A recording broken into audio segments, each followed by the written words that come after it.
Welcome everybody back to the Hitting the Turnbuckle podcast. This is our RCWA Summer Stunner review show. This past weekend, myself and Rachel headed down the A13 in Essex all the way to Rainham, the Harris Academy, for what was a absolute fun-filled evening of wrestling. Um, my goodness me, did they put on some great action. We were going to get into that right now as well. They had 5 matches on the card. Some of these guys we obviously know, and you'll know if you listen to this channel from Ignite. Others were brand new even to me, and certainly made an impression uh, on me when we went there. It was just a great show. Now, the first match itself, we had him on the show not too long ago. The Elite One champion, Harry Big Mac McDonald. He was defending the title against another one that we've had on the show, probably around this time last year, the playmaker Tommy Lawrence. This was a really good opening contest. What I enjoyed about this is that both guys, I mean, Harry is a cocky young kid from just down the road from me in Essex, and he's one of those guys that wrestles, and they've wrestled in so many different styles. I mean, like Tommy Lawrence, he's got a lot of high flying, but he's got a great look about him. He can get the power moves out as well. And Harry's also the same with the high flying stuff, but he brings a technical aspect to wrestling, lots of submissions and bits and pieces like that. So there were two well matched athletes in there to kickstart the Summer Stunner show for the Elite One Championship. It was a really strong opening contest. I'm actually quite surprised. I'd not seen Harry McDonald wrestle, but oh no, I had seen Harry McDonald wrestled very briefly an RCWA show back in October at the Halloween show, but I hadn't seen him wrestle in a proper match before. Not one, a match, what I class as a match, longer than sort of 60 seconds, like he was last time. And he was surprised, not surprisingly good, but he actually just took me by surprise as him, the way in which he works. Like I said, abundance of different styles. The match flowed really well. There was some great action in this. You'll see the end of the match on our Instagram, so go check that out. Hitting the Turnbuckle podcast. A really good 10-minute match, and Harry McDonald unfortunately went back to these old ways, though, the cheating ways. He faked a knee injury, and while he was faking a knee injury, he low blowed Tommy Lawrence, which set up the finisher where he made Tommy Lawrence tap out to like I would call like a half crab type of maneuver, but a very good opening contest, strong opening match. Wasn't the end of Harry McDonald that evening. We'll get into that a little bit later when we talk through the card. But such a strong opener and set the stall and set the standard really for what we were going to get at RCWA this past weekend. Now, the second match on the show was the Emo Trash Boys. I know one of them, Ted Saban. I know him from Jurassic Pro Wrestling as well. And they were going against Man of Steel, M.O.S, whatever, and a mystery partner. Now it flashed up. It was a bit like WWE Cyber Sunday. It was flashing up with different superstars like Oku, and everyone was on there. And it turned out to be always tenacious Vicky Two Thumbs. Now, Vicky, I had seen again at the last show. I saw the show in October of last year. She was very charismatic. She's very over with the crowd over at RCWA. They love her there. And you know what? This match was actually quite interesting because it played the way of an old school, I would say like a bit like a late 80s, early 90s tag where the heel team of the Emo Trash Boys were doing a great job of cutting that ring off with Vicky in there, preventing her from making the tag to M.O.S. And it was a really good old school tag match. I really enjoyed it. Ted Saban is someone that goes really under the radar in Brit wrestling. I think he was on one of a Rev Pro show maybe once at the back end of last year. I can't quite remember. I'm pretty sure he was. He goes so under the radar, and I'm not quite sure why, because he is very impressive. He flies around the ring, but he's got another one a bit like Harry McDonald. He's got a cocky arrogance about him, but he can go in that ring, and he can, you put him in the ring again with anybody really, because he was quite, he was one of the smallest out of the 4 people in there, but he was one probably that hit the hardest out of the 4. And Moss is a big old guy. Moss is built very, very well. But Ted Saban, for me, shone in this match, even though the outcome of the match went the way of Moss and Vicky. Two thumbs. I called it the two thumbs elbow. It's like a bit like a people's elbow for those of you that know the Dwayne the Rock Johnson. And yeah, they won their match. But I tell you what, Ted Saban for me is, I think he's a breakout waiting to happen, and I like to hope for him that that breakout will happen. Very impressed with Saban. Vicky and Moss were majorly over in this, but a good showing from the Emo Trash Boys as well. Regardless of the defeat, I'm looking forward to hopefully seeing them at the next show, which is fun enough in October. We'll get into that in a minute. Now, the next match was hard to give you a match of the night because all of these matches were so equally great in so many different ways. These two are quite close. Now, this is one of our sponsors of the year, Taylor James. He was taking on Danny Black of CPF. Now, we'd seen CPF over at Ignite. We've seen them at Progress. We've seen them everywhere. And they're just an excitement. They're just pure excitement, pure great wrestling. The crowd are on their feet whenever CPF are in there. This match just delivered in every aspect. Taylor's the bigger of the two. Danny's the smaller. It played into that hands a little bit, but Danny's a lot stronger than what he looks, and that's not a disrespect to Danny at all. But when you looked him against Taylor, it looked like little and large. Morecambe, I'd say Morecambe and Wise, but they're too little.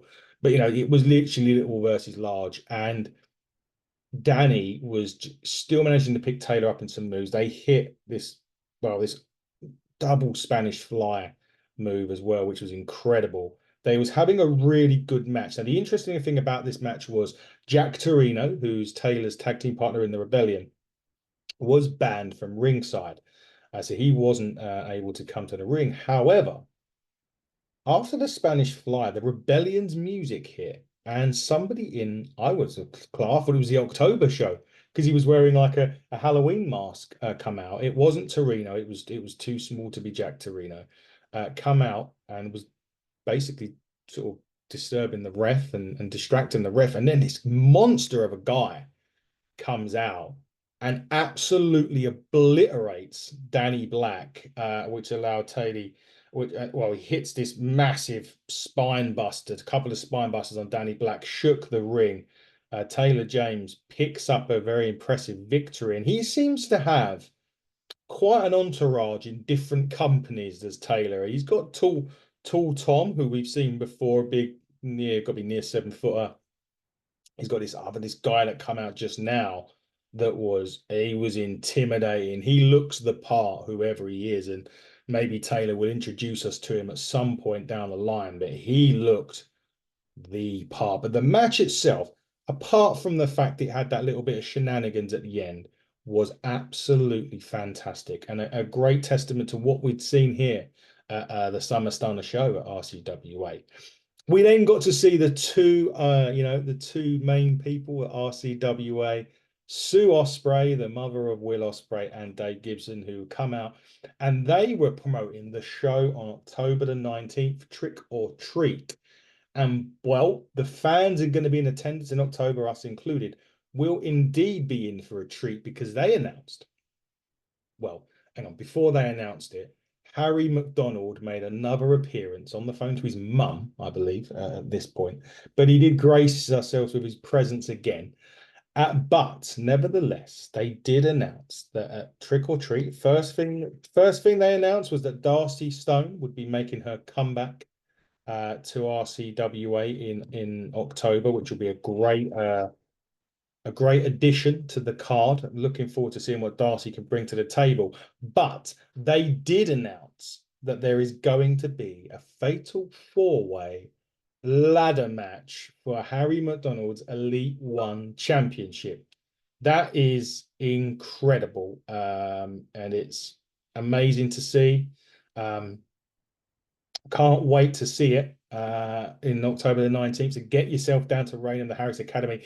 Details are on the RCWA Instagram page, Facebook page. Just type in RCWA.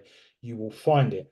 Very interested to see how that gets on in October. We will be there for sure. After a brief break, we then saw a incredible women's match on the show. And that women's match featured Safire Reed against Nina Samuels. This was, I like saying in British wrestling terms, but this was Rev Pro / Progress Wrestling quality match between two women who are unbelievable talents. Nina Samuels was in WWE NXT. She brings that experience. She brings it everywhere she goes. Safire Reed is a young. I'm not saying Nina Samuels isn't young, by the way, but Safire Reed is younger. But she brings as well a hard hitting style of match.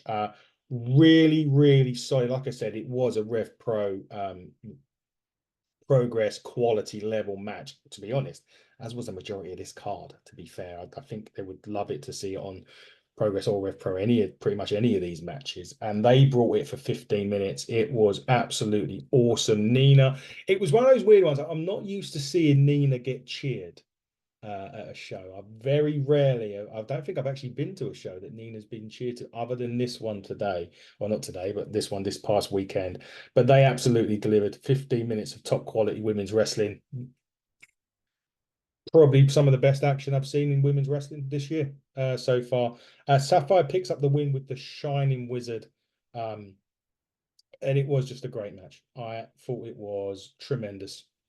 Again, and it's really surprising that, RCWA for me at 25 minutes down the road, and I'm seeing matches that I'd have to generally go to London for, or maybe further afield to see, and it's on my doorstep. And if you are in Essex or in the surrounding area, seriously get down to the Harris Academy to watch it. You will not be disappointed. The main event of this show. This is the match we've got match of the night, and to be honest, it was a difficult choice to choose because all of the matches were of a great standard, but this one, it had everything. Obviously, we had the history of Corey, Mcrae, and Kelly Sixx. Corey attacking Kelly at the last show. They put that over into Jurassic Pro Wrestling. They carried it on. The match didn't even start as Corey was coming out. Kelly attacked him. They brawled around the building. If you go onto if you go to the Hitting the Turnbuckle Facebook page, you will see pretty much the match near enough in its entirety, probably about 5 minutes in. They brawled everywhere. They went on top of I don't know, it was like on top of a couple of shelves or tables that were put together. Corey threw Kelly Sixx off of that through a table. It's on as I say, it's on the Facebook page of Hitting a Turnbuckle. Go and check it out. They used chairs, everything they could do, what they could do to each other. They done in this match. Put it this way, it was an absolute fight. And again, two guys. Kelly, that not long been back from Japan. He's been doing good things over in Japan. I think he stayed there longer than what he was intended to, which shows you the type of guy he is. Corey, I've known for now nearly 2 years since I started going to Ignite and doing stuff with Ignite and Jurassic Pro, and he's a talent. There's no doubt about it. Again, you talk about Ted Saban. Corey is at a level where he should really be knocking on the door of the progresses and the Rev Pros of this world. It was hard. He was hard hitting. This match was brutal. But Kelly Sixx picks up the win in this and retains the RCWA heavyweight championship. It was an absolute fight, honestly. It was a great fight. You know what? I always go to wrestling shows, never with high expectations. Well, not independent shows. I mean, obviously, when you go to like WWE and AEW and all of that, you expect a certain level. You just don't know when you go to independent shows what you're going to get. And you look at a card and you think, yeah, that's going to be good. I looked at the card and I thought, you know what? There's a lot of wrestlers, a lot of talented guys that I even know on a personal level there. And I wanted to go down and check it out. It's only my second time at RCWA, and I was blown away by everything. The team there worked so hard. We of course we helped out as we always do. We're at a show if we get there early and they need help. We went up. I think Rachel was selling masks at one point.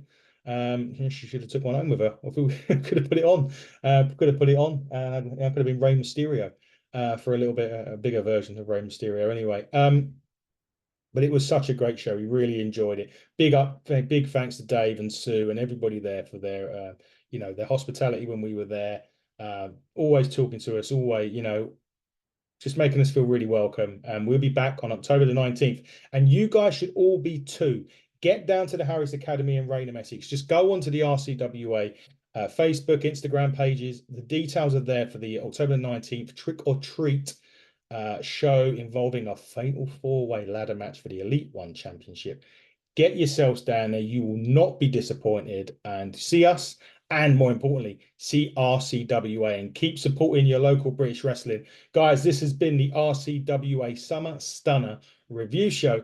I have been your host, Adam Cousins, and you have been watching the Hitting the Turnbuckle podcast. Do not forget to follow us at HTT Buckle on Twitter, Hitting the Turnbuckle podcast, and all other social media outlets. Until next time, everybody, buckle down, stay safe, goodbye.